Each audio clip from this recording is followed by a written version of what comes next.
Hi guys, welcome to my show. Today I want to talk about one of the true greats in the entire world of wrestling. He is the main event, the showstopper, the icon, Heartbreak Kid Shawn Michaels.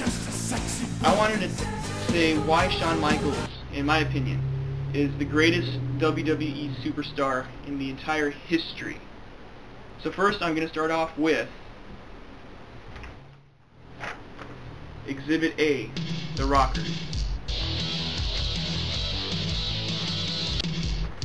The Rockers were a group of wrestlers, Shawn Michaels and Marty Jannetty, who were able to captivate audiences with their in-ring moves, their great acrobatics, their aerial maneuvers, and just their look. They had a certain style that was really in trend with the 80s and early 90s.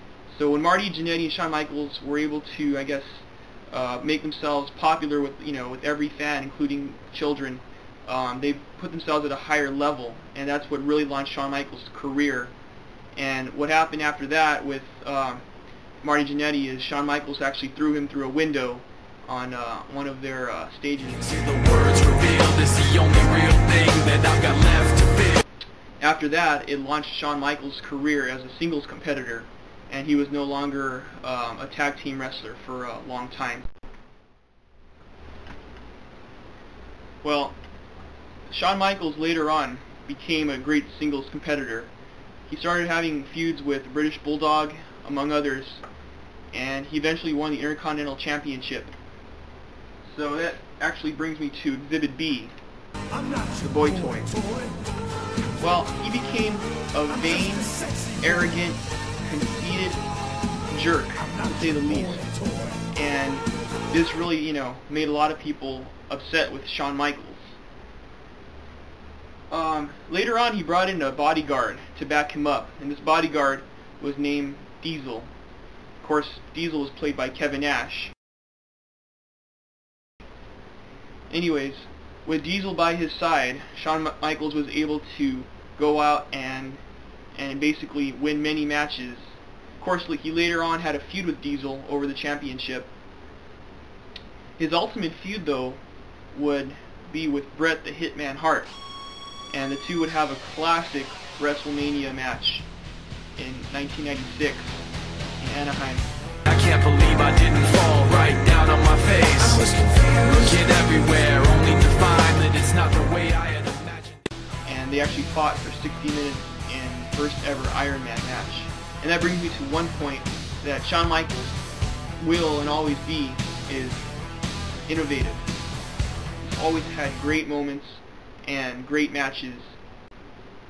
He came out on Baywatch a few times. He brought Pamela Anderson to the ring. I don't know anybody else who's ever done that. He had notable matches with Razor Ramon. I mean, the two guys had the first ever ladder match in the WWE.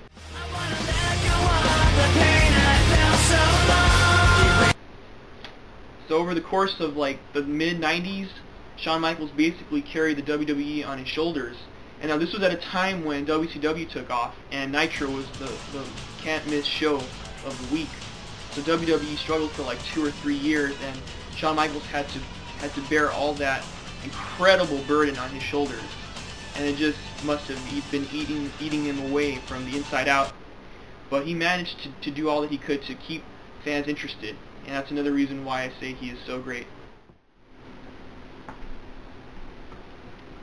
Well, after winning the championship and losing it, he would enter a feud with Bret the Hitman Hart, and this would truly be their last great feud. And of course, this was during the time when Bret the Hitman Hart was having contract negotiations, and he was actually on his way out of the company.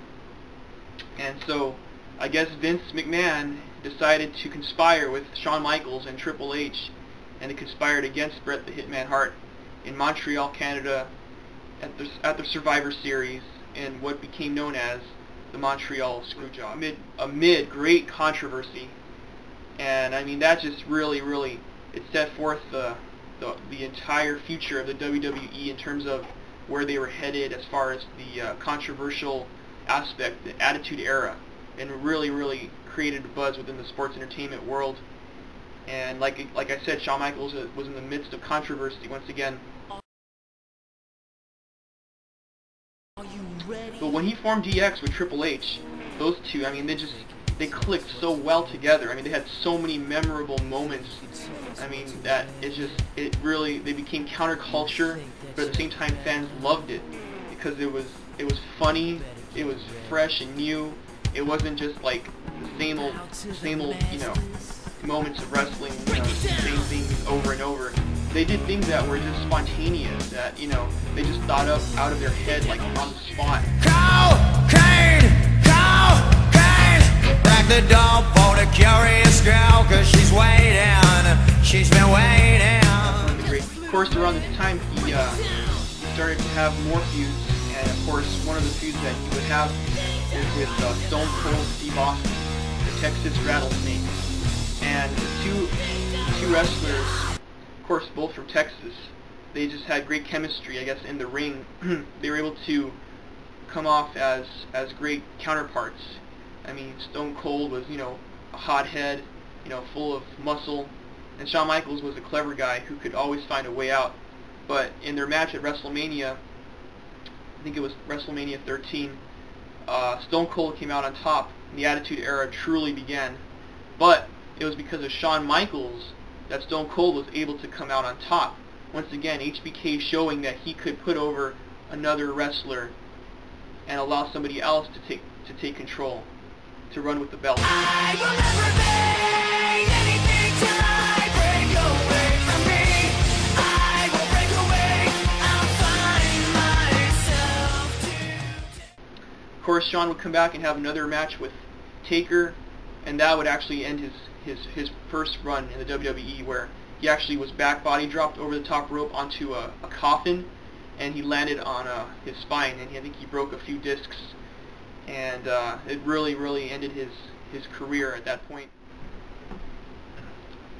Well, just in case you missed the last segment, that was Exhibit B, Generation X. Now, onto Exhibit D. Now, HBK returning was a great time for Shawn Michaels. He had found himself, actually. He became a born-again Christian, and he found God. So that was something that he always something he never had. It was like a void that he had to fill, and finding God, becoming a born-again Christian is something that he really needed to do in order to make peace with himself inside. But when he came back with fury, and he brought everything. I mean, he was amazing in the ring with his promos, his interviews, and he had some great feuds. Some of the memorable feuds, actually, on his return, he had a feud with Triple H, his former buddy. They actually had a couple matches. He actually won the championship inside of the Elimination Chamber. He actually helped a lot of the young guys to become superstars, like Randy Orton, Batista, and John Cena. And he actually had a few memorable feuds with Chris Jericho, and of course, the legendary Undertaker. The last two WrestleManias they had were among the best matches that you'll ever see. And so, I mean, that was a great way for Shawn Michaels to end, was on a high note. And he went out in style and on his own terms. And that's something that I think only a few wrestlers, like in the history, have ever done. So, all in all, I would say Shawn Michaels has truly put together a great run in the WWE. And he's been able to come out on top. And at the same time, he's undergone a lot of personal struggles to attain greatness, but I guess that's a sacrifice that he was willing to pay. So, in my opinion, and I think in the hearts of many fans from around the world, I think that Shawn Michaels will forever be known as the Heartbreak Kid and the best WWE wrestler in the entire history of sports entertainment.